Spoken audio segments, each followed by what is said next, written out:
Olá, seja bem-vindo, querida, querido, ao nosso movimento Consciência Hebraica. E hoje, no nosso Consciência Hebraica, dia especial, dia de o amanhecer da consciência hebraica. Episódio de número 51, nós estamos na data de 23 de junho de 2021. E aqui, no nosso Consciência, Amanhecer da Consciência Hebraica, você tem a oportunidade de, desde o início, compreender todo o movimento do desenvolvimento dessa grande epopeia, essa odisseia humana do povo de Israel, do povo hebreu, revelando o sentido cósmico, a realização cósmica da vida humana, realização transcendente, o sentido, o propósito, a missão, a direção da vida humana diante dessa beleza, dessa harmonia da criação de Yahvé Elohim Adonai, o nosso Pai Celestial, e o seu Messias, Yeshua HaMashiach. Então, nós passamos pela origem da divindade, por muitos conceitos interessantes. Você pode entrar na nossa playlist do YouTube, lá no Amanhecer da Consciência Hebraica, temos outras playlists de estudo também, mas nesse trabalho você pode pegar lá a playlist e pegar do capítulo 1 e ir ouvindo com caderno, estudando, etc., convidando algum amigo, alguma amiga para estudar com você.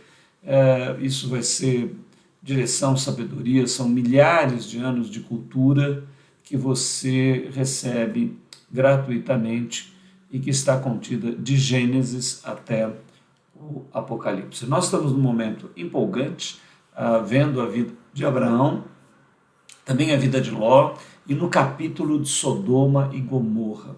Agora, o foco do nosso estudo é a genética crística.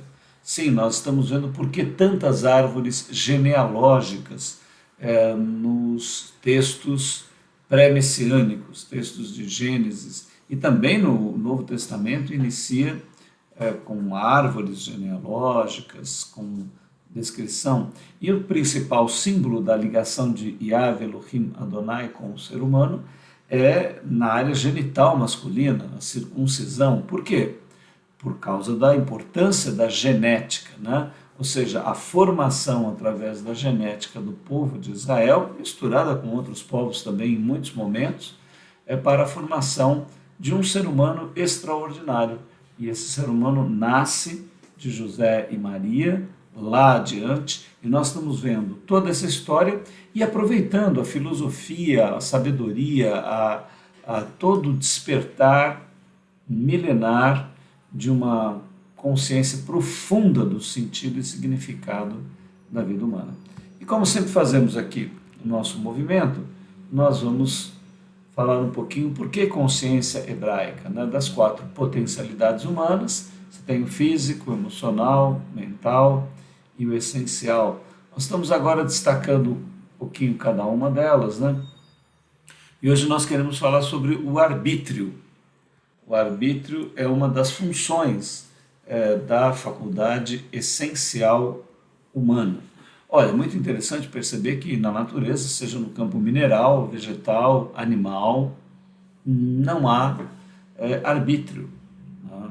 As leis operam da natureza e impelem as criaturas a realizarem o que as leis propõem para que elas realizem. Né? A lei lá no mineral, que é na matéria, é a mecânica quântica. Depois, subindo já para o reino vegetal, você tem uma sensibilidade, as plantas se movem, buscam o sol, sentem a vibração dos sons das pessoas, então já há um princípio dessa sensibilidade. Em seguida, a gente tem no reino animal já a formação da sombra do emocional, né? Por exemplo, os cães, a gente sempre fala, são muito, muito afetivos, expressam afeto com muita facilidade. Né? No caso, alguns animais alcançam a sombra do mental, como, por exemplo, os golfinhos, os chimpanzés. se você então olha, o animal ele alcança o emocional e sombra do mental, tá? Mas ainda fica sem o arbítrio. Que lei que opera e determina todo ato animal? É o instinto, tá? E agora nós vamos para um animal diferente, o animal hominal. Neste animal, aí nós vamos encontrar tudo que está no reino anterior. Temos aí a mecânica quântica, o mundo dos elétrons, dos quarks, ou seja, a quadridimensionalidade espaço-tempo, né, envolvida em toda essa área das subpartículas atômicas que governam o reino mineral. Mas também temos a sensibilidade da planta e também temos a complexidade das emoções, só que no caso, como nós já temos uma sombra do mental muito evoluída, entram os sentimentos, né, além dos afetos e das emoções, que é uma elaboração que o animal já tem muita dificuldade de fazer, né? Nós podemos falar em afeto e emoção, mas a parte de sentimentos necessita de um intelecto muito desenvolvido. E aí vamos além, né? E por que vamos além do animal? Que a ciência acabou nos classificando praticamente na compreensão deles dentro do mesmo reino, mas nós temos uma dimensão, uma frequência que nós captamos da própria criação, né? Porque todos esses seres refletem um espelho do próprio cosmos, da própria infinitude, né?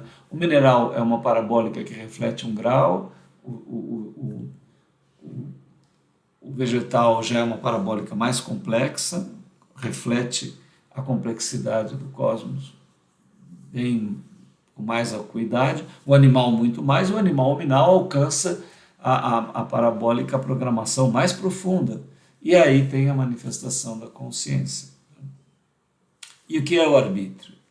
Ora, o arbítrio, nós vamos até usar o nosso gráfico para explicar direitinho para você, e acho que é o gráfico paralelo que vai ajudar você a compreender bem. Aqui nós temos a formação do abismo antes da criação do próprio universo. Olha, aqui o Rio Jordão é a linha de separação do atemporal para a atemporalidade ou para a temporalidade, né? Que começa aqui com o abismo.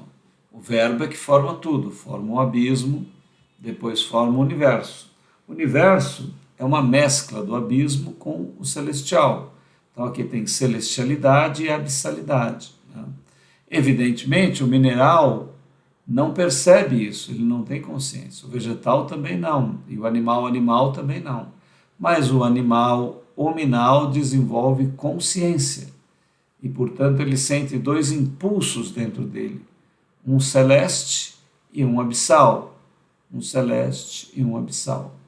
Então, isto é que dá a capacidade de arbítrio para o ser humano. Ele pode escolher entre essas duas oscilações. Já neste plano aqui, que está só na criação, por isso que ele fica no número 4, né, ó, que é o número da criação, 3 o número de Deus, 4 o número da criação, ele entra num número diferente, que é o número 5, o número do homem natural. Então, por isso que há possibilidade de arbítrio, por causa da formação da luz e das trevas. E quem forma a luz e as trevas? Como bem descreveu Isaías 45:7, o Senhor, Deus o Todo-Poderoso, assume a responsabilidade da criação de tudo e de todas as coisas. Mas sem um propósito, apenas por um capricho? Não, cumprindo o seu propósito bem descrito em Gênesis 1:26. Façamos um ser, a nossa imagem e semelhança, e para um ser formado tão complexamente assim, precisaria de um sistema complexo envolvendo luz e trevas. Então, com isto, a gente falou um pouquinho hoje para você a respeito do arbítrio. Depois vamos falar um pouquinho sobre a vontade e sobre o amor. Os outros tópicos, o hebraico representa o universal, o judaico local. Jesus foi muito apresentado com influência grega, né, que foi uma influência poderosa. As palavras que nós usamos, como cosmos, por exemplo, uma palavra de origem grega, significa beleza, né? E muitas palavras que nós usamos têm influência da cultura grega. Mas nós queremos olhar Jesus mais à hebraica, né? Queremos então buscar o olhar original de Jesus sobre a espiritualidade humana. Venha com a gente, veremos o início de tudo e também de todas as coisas. Desejamos ao céu boa viagem e oferecemos o nosso jato cósmico, crístico. E o que nós estamos vendo nesse bloco? Né? Aqui vamos entrar em alguns tópicos novos, né? Não olhar para trás, mas para o infinito. Bom, essa é uma passagem que nós vamos ver da mulher de Ló. Jesus também usa muito isso, né? Aquele que vir para o reino de Deus, tomar mão no arado e olhar para trás, né? Não é digno do reino de Deus. Né? Há um apego, um sentimentalismo anticrístico, né? Não saudável, não probiótico, né? Não a favor de uma grande visão da vida, que quer nos prender ao passado, que quer nos prender àquilo que já não tem mais sentido, nem crescimento, nem desenvolvimento, nem evolução. E nós precisamos romper com isso, né? Nós precisamos olhar, evidentemente não significa que o passado não tenha valor ou que ele não deva ser, dele ser retirada a sabedoria das grandes experiências. Não é isso que nós estamos falando. Mas você pega essa experiência e vai adiante, né? O que aqui esse texto de Jesus está falando é quando nós nos voltamos, deixamos de olhar adiante para o eterno e ficamos presos na nossa vida passada. Paulo também é concordante com isso, dizendo, deixando as coisas que para trás ficam, lanço-me para o alvo da soberana vocação que está em Cristo Jesus. Né? Qual é a soberana vocação? Gênesis 1, 26, nos tornarmos templos cósmicos de habitação da suprema divindade. Então, se não olhar para trás, nós vamos explicar na passagem a seguir. Fornalha, fogo, enxofre, símbolos da descriação e da segunda morte. Olha, se você está aqui com a gente há algum tempo, né, senão você pega os capítulos anteriores, nós deixamos claro, né, uma coisa que realmente é óbvia. Né? O tempo é temporal, o tempo não é permanente, o tempo não é eterno. Né? O tempo ele foi gerado por um propósito e depois ele vai ser descontinuado, descreado. Então você tem tanto a descriação da energia do tempo, da matéria formada pelo tempo, material e até imaterial, né? Planos elevados, mas que continuam dentro do tempo. E a vida humana, as consciências humanas, também é proposto para elas a vida, mas também é proposto a morte, é proposto a bênção, mas também é proposta a maldição. Evidentemente, o Criador recomenda às suas criaturas que escolham a vida, que alinhem a seu físico, emocional, mental e essencial com a vida infinita. Né?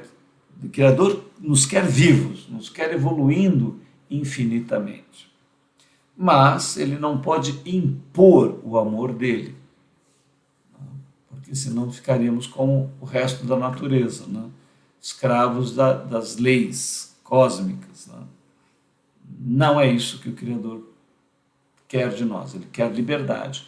Então você pode escolher a morte, e nesse caso temos aí a descriação para as coisas materiais, energéticas dentro do tempo, e a segunda morte para a vida, que não vai alcançar esse próximo ciclo evolutivo que é infinito, indefinidamente infinito, né? Ou seja, não tem um fim, tem uma definição. Né? Na genética crística, o inesperado, surpreendente, o incompreensível agir da divindade em cada vida. A única coisa que pode acompanhá-la a fé. Olha, nós vamos ver no caso aí da vida de Ló com as filhas, um mistério maravilhoso, né? Como que as nossas necessidades humanas, dificuldades, problemas, acabam sendo usadas pelo Criador. Também uma intuição da filha mais velha de Ló e que resulta dentro do propósito da divindade em algo impressionante, né? Então nós vamos ver isso com vagar aí hoje no nosso estudo. Sodoma, a estranha revelação da soma das consciências humanas e a revelação do ambiente que causará a destruição da humanidade. Nós estamos vendo a destruição de Sodoma e Gomorra como um símbolo, né? Um símbolo do futuro humano. Isso que aconteceu localmente em duas cidades, que inclusive consideram que seja ali onde é o Mar Morto hoje, né? Que antes havia ali a campina de Sodoma e Gomorra e depois é que este mar se forma. É uma suposição, né? Não sei, mas é interessante porque o mar de sal, né? O mar salgado, o mar morto, ele tem este símbolo de extinção da vida, né? Porque ali o mar é tão, a densidade do sal é tamanha que ali não tem como a vida prosperar, né? E o sal tem um elemento duplo, ele tanto conserva a vida, mas também ele impede a vida, né? Então é muito interessante todas essas figuras que as escrituras trabalham, inclusive na parte geográfica também, né? O fim anunciado desde o princípio, nós vamos ver elementos apocalípticos desde aqui do Gênesis, e os escritos hebraicos realmente são composição e inspiração de um único ser, e isso é maravilhoso, surpreendente e nos traz elevação espiritual. Bom, passagem que nós paramos foi Gênesis 18, estávamos aí vendo de 1 para frente, agora já estamos no 15, onde está escrito: E ao amanhecer, os anjos apertaram com Ló, dizendo: Levanta-te, toma tua mulher e tuas filhas, que aqui estão, para que não pereças na injustiça desta cidade. Ele, porém, demorava-se, aqueles homens lhe pegaram pela mão, e pela mão de sua mulher, e pela mão das suas duas filhas. Sendo-lhe o Senhor misericordioso, tiraram-no e puseram-no fora da cidade. E aconteceu que, tirando-os fora, disse: Escapa-te por tua vida, não olhes para trás de ti, e não pares em toda esta campina. Escapa lá para o monte, para que não pereças. E Ló disse: Ora não, meu senhor, eis que agora teu servo tem achado graça aos teus olhos, e engrandeceste a tua misericórdia que a mim me fizeste, para guardar a minha alma em vida, mas eu não posso escapar no monte, para que porventura não me apanhe este mal e eu morra. Os anjos não podem destruir as cidades com a presença de Ló. O cuidado e atenção do Eterno sobre seus filhos potenciais e deixar coisas para trás. Olha, primeiro tópico aqui, né, nós vamos ver com bastante atenção. Eu, inclusive, separei algumas passagens que nós já citamos lá atrás, vamos reforçar bem a ideia do elemento que está lá na vida de Noé, é o mesmo símbolo da vida de Noé, enquanto ele não entra no barco, né, não vem o dilúvio.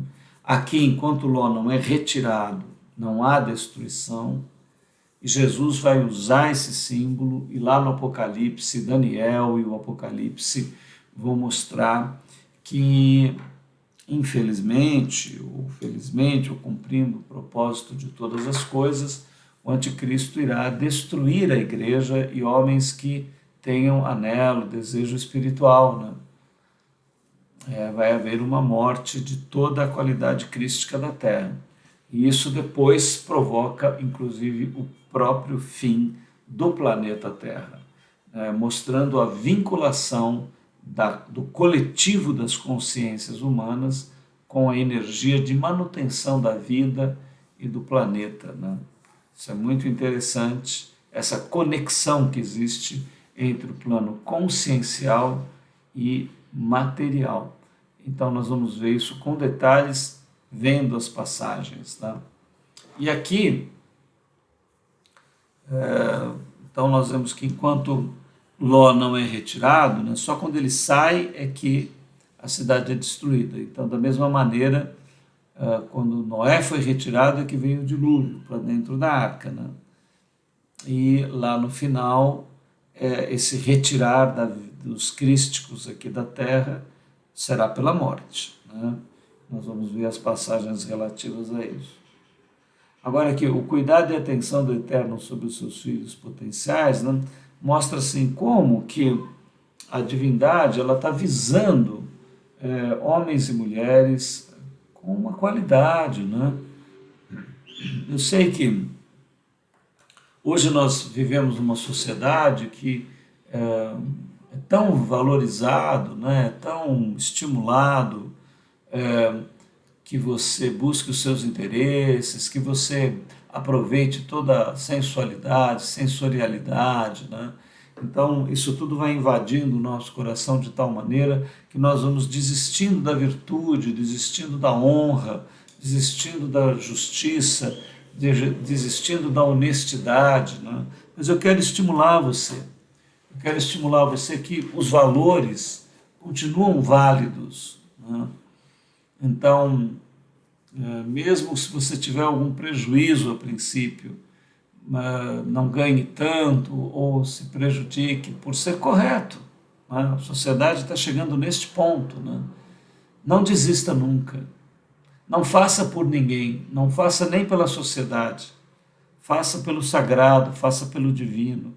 Busque o melhor que você puder realizar enquanto ser humano diante da vida infinita, desta beleza e harmonia gigantesca que representa a divindade, Deus e o seu propósito. Seja alguém correto, né? Faça o melhor que você puder. Nós todos somos imperfeitos, não são os nossos atos que nos justificam. Né? Nós sempre vamos estar em relação à atitude perfeita errados e transgressores, mas é a graça, é o amor, é a misericórdia, né, que nos eleva e nos forma e realiza. Agora, a nossa atitude para com a justiça, correção, o equilíbrio, a bondade, né, a nossa atitude é sempre a melhor possível, dentro do que nós podemos oferecer. Né? Graças a Deus, no Antigo Testamento, você podia não só oferecer cordeiros, né, e ovelhas, mas podia oferecer cabras e bodes. Né? Então, é misterioso, porque a cabra e o bode é símbolo do anticristo, é símbolo do tempo. Né? Mas Deus pede que você consagre tudo que você tem, mesmo as tuas coisas difíceis, as tuas impossibilidades, né? Dediques, que isso não te afaste do Senhor eterno, mas que te aproxime. Então, saiba que Ele cuida de você. Os cuidados, né? Vê o cuidado dele com Ló, que era um filho adotivo, que até nos representa. Né? Então, cuidado e atenção do Eterno sobre seus filhos potenciais. Você é um filho potencial da divindade. Então, estimulo você, haja com a maior ética. Né? Seja fiel aos teus amigos, seja fiel ao teu esposo, ao teu namorado, à tua namorada. Mantenha uma atitude sempre de fidelidade. Né? Não por causa deles, não por causa da relação, por causa do sagrado, por causa da divindade. Né? Seja fiel nos negócios, seja uma pessoa correta. Tudo que você puder guardar, restituir. Se você prejudicou alguém, procure restituir. Faça dessa maneira. Viva a ética do Evangelho o máximo que você conseguir, o máximo que você puder. Né? E aqui, naquilo que você não pode, lamente, se entristeça. Né? Jamais seja arrogante com os teus problemas e falhas. Né? Não faça isso. Né? Porque a graça da divindade não é motivo para nós desprezarmos a virtude. Né? É tudo graça mesmo, então eu vou viver de qualquer jeito, que o amor de Deus cobre todas as coisas. Essa é uma atitude diabólica e não de confiança no amor de Deus. Né? Não, eu faço tudo o que eu posso e eu sei que eu lamento aquilo que eu não consigo dar conta de fazer. Né? E com humildade eu aguardo a graça de Deus, sabendo que eu sou imperfeito, né? Mas Ele completa aquilo que eu, sinceramente, não dou conta, não consigo realizar. É assim que um discípulo deve caminhar, né? Esse é o ideal. É isso. E aqui foi deixado bem claro, né? Olha, essa questão que nós já comentamos, né? Não olhe para trás. Tá? Então, é o que nós dissemos. Não significa que desprezar o passado, né? No sentido de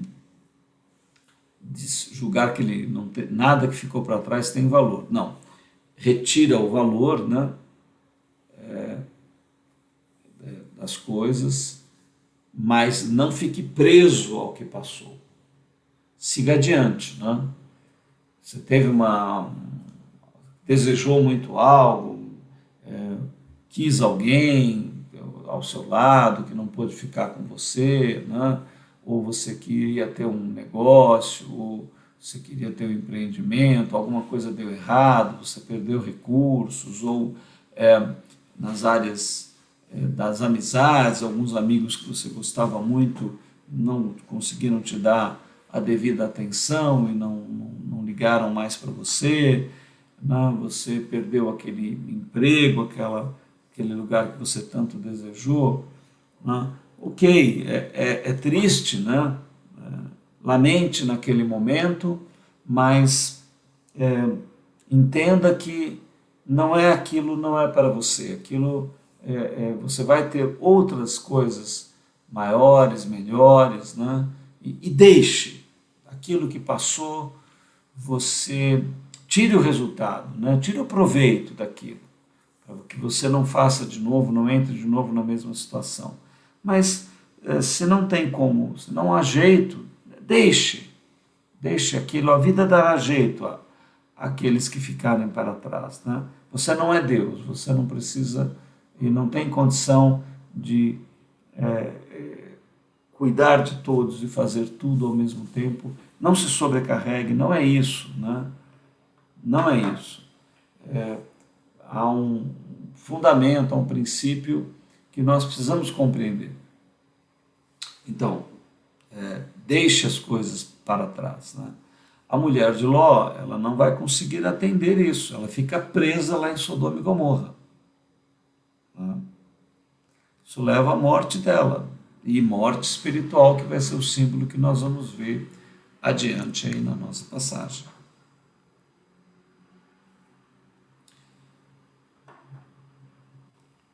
Bom, o texto continua assim: eis que agora aquela cidade está perto para fugir para lá e é pequena. Ora, deixe-me escapar para lá.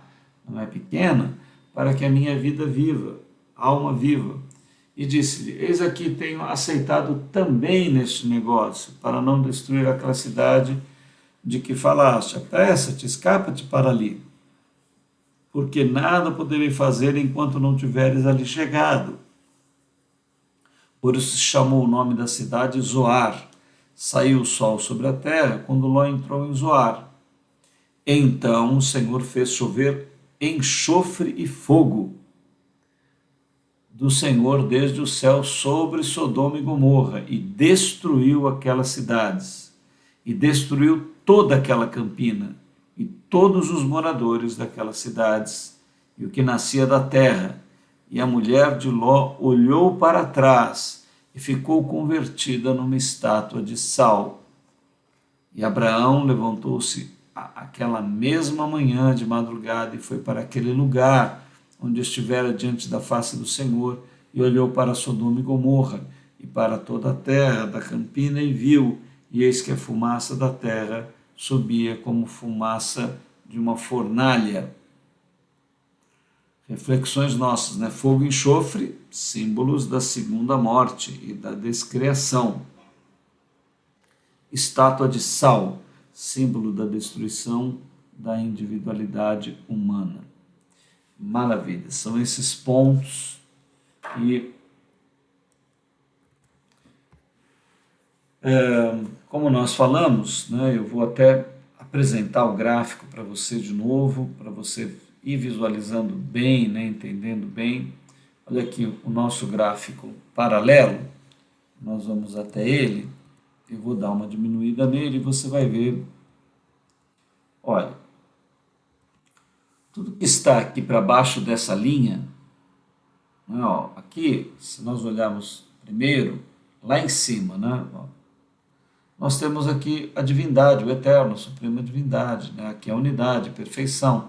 Aqui tem o propósito, ó, olha aqui, ó, o Supremo Deus Pai, esse é o propósito, o plano de formar amorosamente um ser à sua imagem e semelhança, como filhos amados. Ó. Este é Adonai, que é o Senhor, né?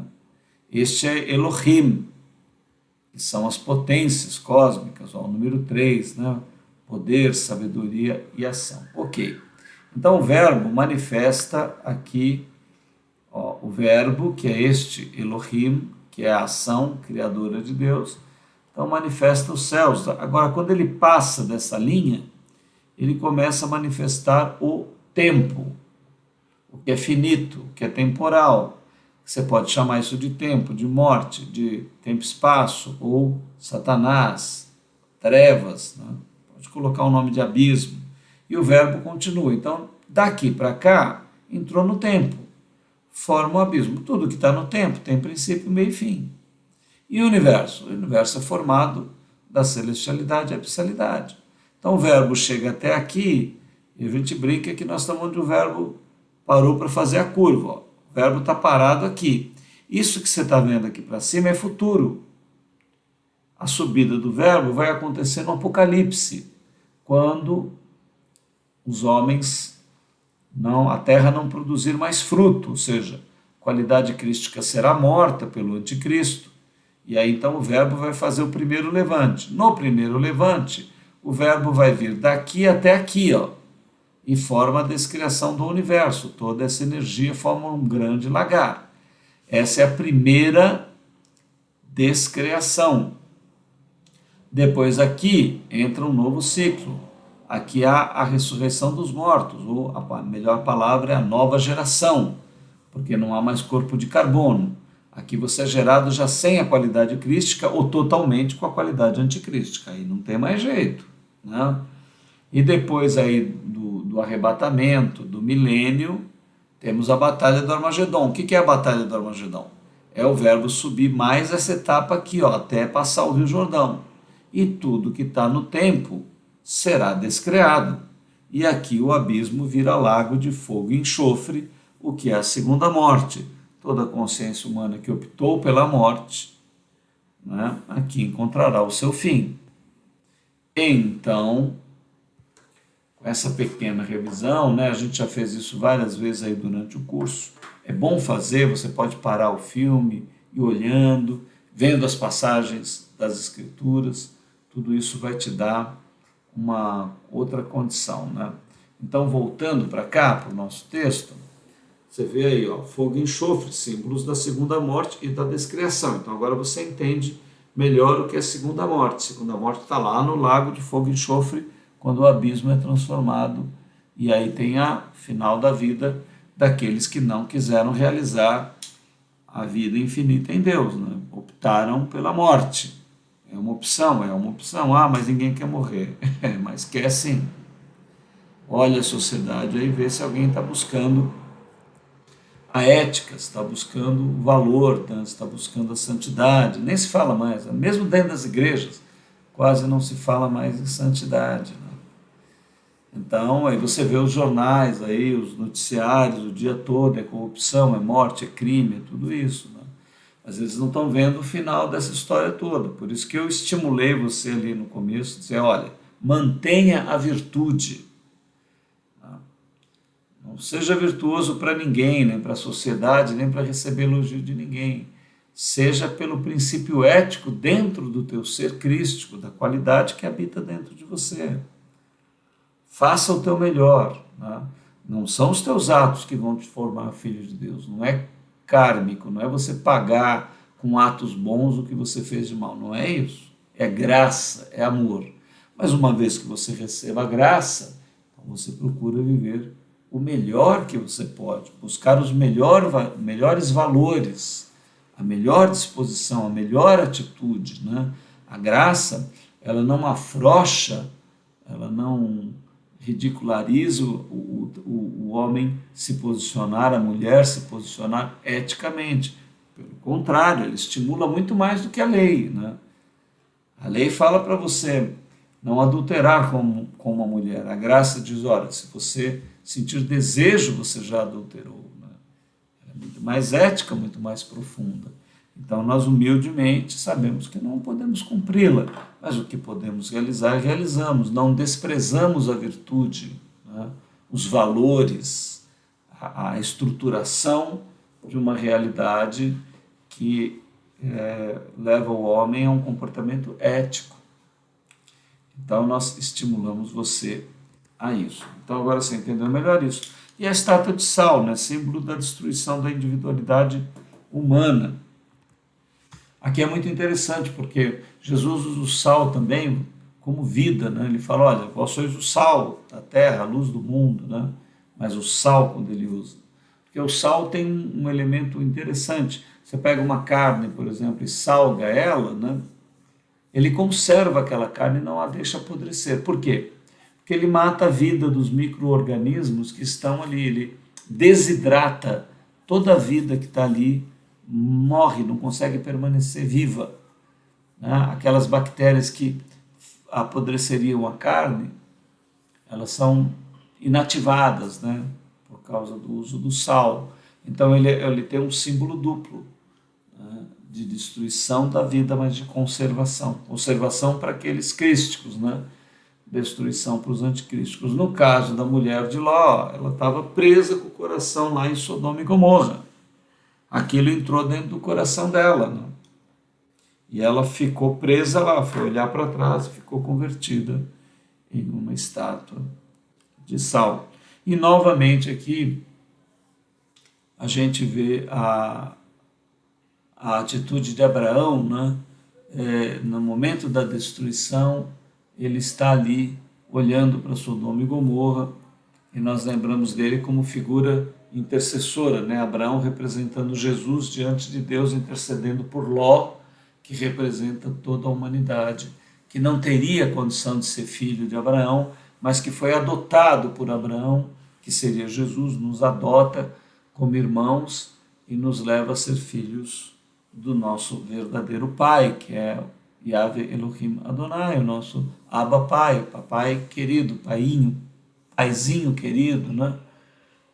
Isso tudo feito pelo Senhor Jesus, né? Uma coisa maravilhosa. E aqui nós continuamos em Gênesis 18, do verso 1. E você vai ver a sabedoria do texto, né? Como ele vai completando. E Abraão levantou-se aquela mesma manhã de madrugada e foi para aquele lugar onde estiver, e olhou para o Sodoma e Gomorra e para toda aquela campina, e viu, e eis que a fumaça da terra subia como a fumaça de uma fornalha. E aconteceu que, destruindo Deus as cidades da campina, lembrou-se Deus de Abraão. Olha, você vê aí que ele acaba novamente surgindo, né, como uma intercessora.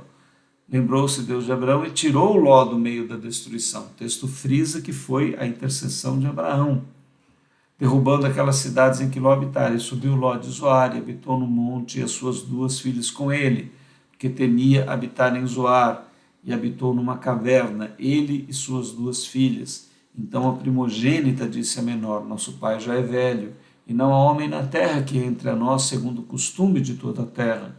Vem, temos de beber vinho a nosso pai e deitemo-nos com ele, para que em vida concebemos a descendência de nosso pai.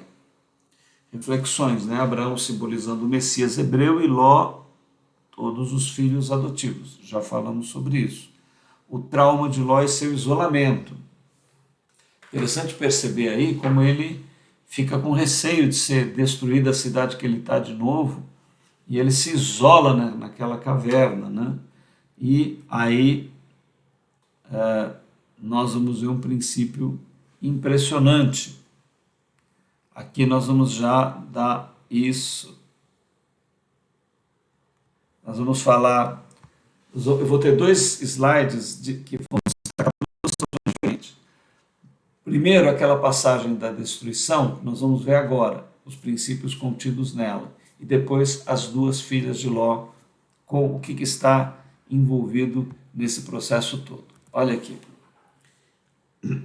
Nosso próximo texto, você tem lá Ló, Noé e Daniel e o Apocalipse. Olha a passagem em Gênesis 19, 22. Apressa-te, escapa para ali, porque nada poderei fazer enquanto não tiveres ali chegado. Por isso se chamou o nome da cidade Zoar. Saiu o sol sobre a terra quando Ló entrou em Zoar. Então o Senhor fez chover fogo e enxofre desde os céus. Então você percebe que enquanto Ló estava lá, não vinha destruição. Então joga isso para o Apocalipse. Daniel revela o que acontecerá com o coletivo dos discípulos na terra. Olha o texto de Daniel 8:24. E se fortalecerá o seu poder. Ele está falando do anticristo, ok? Depois você pega o contexto lá. O poder do anticristo se fortalecerá, mas não pela sua própria força. E destruirá maravilhosamente. Quem vai destruir? O anticristo. Quem ele vai destruir? Ele vai prosperar e ele vai fazer o que lhe aprouver e destruirá os poderosos e o povo santo. Então está dizendo aqui de 2 capacidades que ele vai ter. Ele vai destruir qualquer poder que se levante contra ele, de interesses nacionais, horizontais, mas também os crísticos da terra, ele irá destruir. Está bem claro aqui no texto de Daniel. Destruirá os poderosos e o povo santo. Ora, se ele vai destruir o povo santo, então como que o arrebatamento pode acontecer aqui na terra, se o povo vai estar destruído? Então você vê que essa visão do arrebatamento acontecendo aqui no planeta, que é muito divulgada no cristianismo, está faltando compreensão aí. O arrebatamento é depois da descriação da terra. Aqui todos os discípulos vão morrer. Não quero entristecer ninguém com isso, porque eu sei que muita gente às vezes tem um pouco de receio da morte. A pessoa sempre acha que ela vai ser arrebatada, não vai morrer. Sei que eu estou jogando um pouquinho de água na fervura, mas é as escrituras que falam, isso não é pessoal. Olha aí a próxima passagem em Daniel. E quando tiverem acabado de despedaçar o poder do povo santo, cumprir-se-ão todas essas coisas. Então, primeiro a morte dos santos tem que acontecer. E no Apocalipse a revelação final, para ficar bem claro, e também lhe foi permitido a quem? Ao anticristo, fazer guerra aos santos e vencê-los. Para quem quiser interpretar Daniel, fala, não, ali em Daniel 12:7, só vai tirar o poder do povo. Não, olha, está bem claro aí. Vai fazer guerra aos santos, quem? O anticristo, e vai vencê-los, e vai matá-los.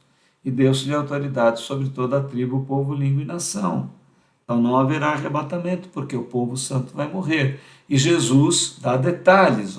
Naquele dia, quem estiver no eirado, tendo seus bens em casa, não desça para tirá-los. E da mesma sorte que estiver no campo, não volte atrás. Lembrai-vos da mulher de Ló. Olha como Jesus cita o mesmo exemplo da mulher de Ló. Por quê? Porque a passagem é idêntica. Enquanto Ló não for tirado, não vai vir a destruição. E a mulher de Ló olhando para trás, presa com as coisas horizontais. E os discípulos vão morrer, eles não podem estar apegados a nada. Qualquer que procurar preservar a sua vida vai perdê-la. Então, se você quiser ficar vivo aqui na terra, você vai ter que entrar em aliança com o anticristo.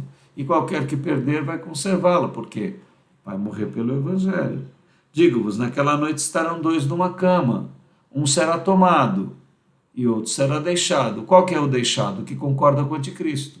Qual que é o que tomado? É tomado pelo anticristo para morrer porque não concorda com ele. 2 mulheres estarão juntas moendo. Uma será tomada e a outra será deixada. Qual é a deixada? Que concorda com o anticristo. E a que será tomada? É que não concorda com ele. E é morta. 2 homens estarão no campo. Um será tomado, o outro será deixado. Vê como Jesus dá detalhes aí que está contido lá em Daniel, em Ló, né? Ou seja, enquanto Ló não foi retirado, não veio a destruição, enquanto os discípulos não morrerem, não vem o fim. Né? E Noé, enquanto ele não entrou na arca, ou seja, enquanto não entrou a arca representando ali, no caso de Noé, representa a vida, mas no caso nós somos salvos pela morte do nosso ser, do nosso corpo, né? Da nossa vida é tirada pelo anticristo, mas ela está conservada no Criador. Né? E isso é maravilhoso. E aqui, Gênesis 18 continua. Voltamos para as filhas de Ló, e deram de beber vinho ao seu pai naquela noite. Veio a primogênita e deitou com seu pai, e não sentiu ele quando ela se deitou, nem quando se levantou. E sucedeu no outro dia que a primogênita disse à menor: Vês aqui, eu já ontem me deitei com meu pai, demos de beber vinho também esta noite, e então entra tu. Deita-te com ele, para que em vida conservemos a descendência de nosso pai. E deram de beber vinho a seu pai, também naquela noite. E levantou-se a menor e deitou-se com ele. E não sentiu ele quando ela se deitou, nem quando se levantou. E conceberam as duas filhas de Ló, de seu pai. E a primogênita deu à luz um filho e chamou o nome Moabe. Este é o pai dos moabitas, até o dia de hoje. E a menor também deu à luz um filho, e chamou o seu nome Ben-Ami. Este é o pai dos filhos de Amon, os amonitas, até o dia de hoje. Propósito genético do Criador. Vamos trazer esse resultado no próximo slide. Vou falar algo para você. Essa passagem é muito delicada e difícil. A maioria das pessoas que lidam com a Bíblia tem dificuldade em tratar dessa passagem, né? Mas nós vemos aqui, primeiro, que a filha mais velha de Ló tem uma intuição, né? Ou seja, ela vê ali o pai, né? Ele se retira para a caverna, ela vai com eles e ela fala: olha, nosso pai está ficando velho, né? E nós precisamos gerar descendência para ele, porque nós somos mulheres, a gente não vai ter filhos, o nome dele vai ser extinto, né?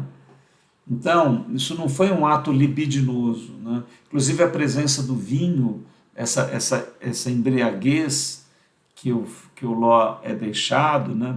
E o fato dele não ter assim, atentado propriamente, não ter tido intencional sexual com as filhas, no sentido de uma intenção. Evidentemente, houve a excitação, houve a penetração, houve a ejaculação, senão não haveria gravidez, né? Isso tudo aconteceu. Mas a passagem deixa claro que o vinho, o que essa atitude da preservação genética, da continuidade genética, a gente vê uma ação da divindade aí. Por quê? Em Israel, nas Escrituras, a relação entre parentes, né, principalmente depois na lei, Moisés vai descrever bem isso. Ela nunca foi indicada, ela não era permitida, né? Mas, para nós vermos como nós temos que tomar cuidado, né? Porque muitas vezes o que a nossa moral, o que não é interessante no geral, como regra, né? Às vezes tem exceções como essa que aconteceu. E nós vamos ver bem o motivo pelo qual isso aconteceu. Né? Teve um propósito, porque havia um gen ali naquelas meninas e no próprio Ló, e que era preciso, nesse processo da genética crística, ser formado. Mas então, é importante entender, né, que não há continuidade, elas ficam grávidas na primeira relação que tem com o pai. Então, vê toda a direção da divindade aí para essa gravidez. Não houve uma continuidade de relação incestuosa, né? Ou seja, não houve uma libidinosidade continuada daquelas meninas. Elas tiveram uma intenção realmente sagrada de manter a herança genética do pai, né? Não era uma necessidade delas sexualmente estarem se satisfazendo, e essas relações não continuaram, foi apenas uma relação onde ocorreu a fecundação das duas, né? E aqui nós vemos todo o cuidado das Escrituras em falar do vinho, em falar de tudo isso, e agora nós vamos finalizar entendendo uma passagem linda. Olha, você pega lá a genética de Mateus, está lá: Salmão gerou a Raabe. E de Raabe foi gerado Boaz, né? Então Salmão gerou de Raabe a Boaz, né? Ó, essa mulher é importante na história de Israel, não vou entrar em detalhes, nós vamos ter ela lá na frente. E Boaz gerou de Ruth, ó, a Obed, e Obed gerou a Jessé, e Jessé gerou a Davi. Né?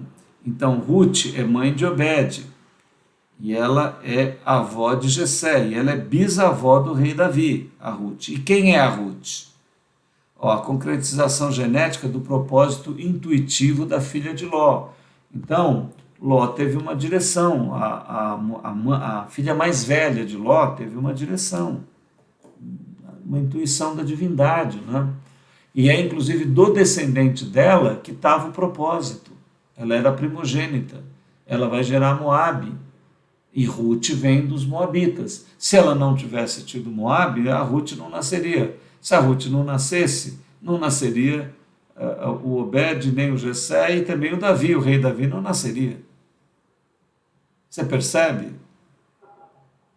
E uma coisa interessante, né? Quando há algo errado nas escrituras, que Deus não aprova, Deus não tem nenhum problema moralmente de repreender quem quer que seja Noé, seja Ló, seja Daniel, seja quem for. Ele é Deus.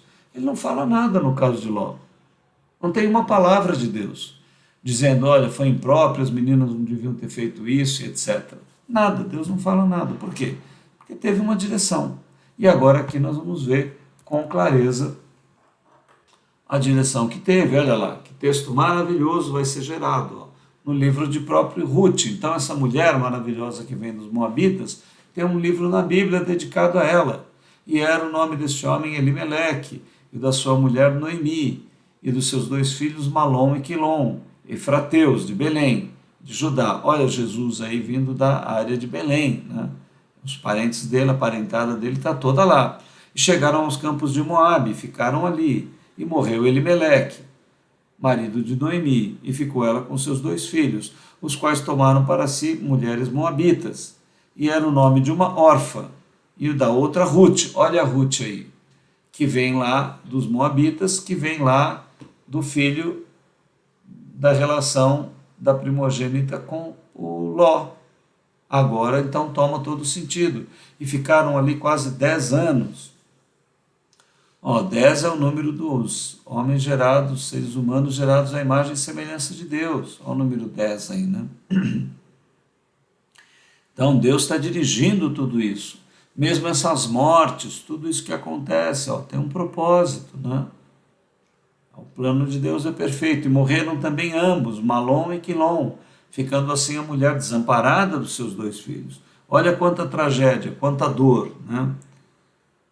Então se levantou ela com suas noras. A gente tem que aproveitar aqui, né? E falar de algumas coisas difíceis. Que quando tem a direção sagrada, nós precisamos ter sabedoria, né? De não haver revolta dentro de nós. Eu sei que nós estamos num momento aí, muitas pessoas têm morrido e tudo, né? E evidentemente, muitas mortes, muitas vezes acontecem por imprudência, imperícia humana, por falha mesmo, né? Mas tem todo um contexto onde muita coisa tem uma direção profunda que nós desconhecemos. Então, quando Paulo diz lá, né, todas as coisas convergem para o bem daqueles que amam a Deus. Ele não falou todas as coisas boas. Ele falou tudo. As coisas boas, as ruins, as mais ou menos. Se o caminho é o do amor, é o da entrega e o da fé, então solta o cabo da nau, toma o remo nas mãos e navega com fé em Jesus. O que acontecer, se você puder evitar, se você puder fazer algo, melhorar, e não estou dizendo para ninguém mergulhar na morte, né? Mas assim, uma vez ocorrido, acontecido, né? Vamos adiante, né? Porque há uma direção misteriosa em tudo e nós entendemos que o universo está se movimentando para gerar os filhos de Deus, né? Todas as coisas convergem para o bem daqueles que amam a Deus. Então voltamos no texto aqui, vemos a maravilha aqui, olha, Quilom, ficando assim a mulher desamparada de seus 2 filhos e de seu marido. Olha que tragédia. Então se levantou ela com as suas noras e voltou dos campos de Moabe, porquanto na terra de Moabe ouviu que o Senhor tinha visitado o seu povo dando-lhe pão, porque eles saíram de Israel, porque tinha tido uma grande fome lá, por isso que eles foram para a área dos Moabitas. Por isso saiu do lugar onde estivera e as suas noras com ela, indo elas caminhando para voltarem para a terra de Judá, disse Noemi às suas noras: Ide, voltai cada uma à casa da sua mãe, e o Senhor use convosco de benevolência, como usaste com os falecidos e comigo. O Senhor vos dê e acheis descanso cada uma em casa de seu marido. Beijando-as, elas levantaram sua voz e choraram, e disseram-lhe: Certamente voltaremos contigo ao teu povo. Porém Noemi disse: Voltai, minhas filhas, porque iríeis comigo? Tenho eu ainda no meu ventre mais filhos, para que vos sejam por maridos? Aí tem uma outra parte do texto aqui que você pode ler depois, o 12, o 13, no 14 ela diz: Então levantaram a sua voz e tornaram a chorar. E Orfa beijou a sua sogra, porém Ruth se apegou a ela. Olha, há um fato interessantíssimo aqui, né? Uma delas acaba cedendo, falando: Olha, tá certo, eu vou voltar para a minha vida lá, né? E a Noemi estava certa que a Ruth faria o mesmo, mas aconteceu algo com a Ruth. Olha como é que a divindade age, né? E Ruth cede ao agir da divindade, né? Porque ela ama a Noemi de uma maneira extraordinária, um amor que vem de Deus por aquela mulher, né?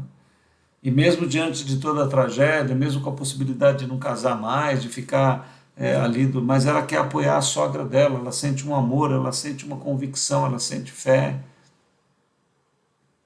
Então, às vezes, o nosso interesse imediato não é realizado, né? Você, às vezes, planejou um casamento, planejou uma empresa, planejou um negócio, planejou, fez tudo, trabalhou e nada deu certo. Não desanime. Não desanime. Não desanime da sua vida amorosa, da tua vida romântica, da tua vida espiritual. Se aconteceram problemas, né?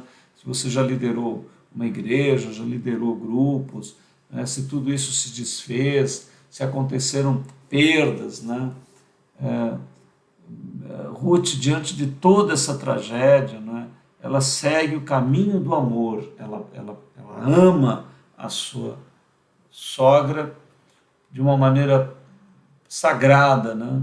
E ela então, ela deixa a sua vida passada, ela quer o Deus que aquela mulher tem, ela quer ficar ao lado dela, independente do que aconteça, ela não vê o seu interesse propriamente, né? Ela é guiada pelo caminho do amor.